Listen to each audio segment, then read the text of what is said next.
Not halfway through February, and temperatures are pushing the mid-70s in Modesto. Perfect for a bike ride.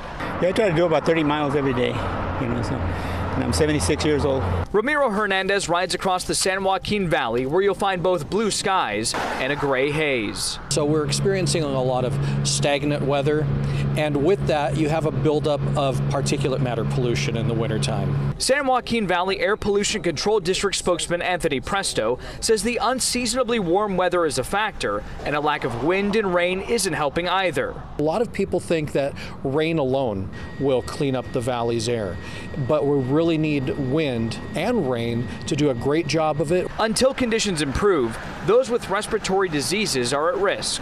These people will accumulate mucus that they can't possibly expel because the mucus gets thicker, and then they stand a good chance of getting secondary infections because the inflammation is already there from the poor quality of air.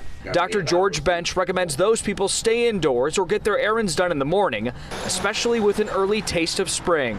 That everything is pollinating really early now, and then you have the poor air quality plus the increased early pollination, and it's a devil's mix out there of the two of them.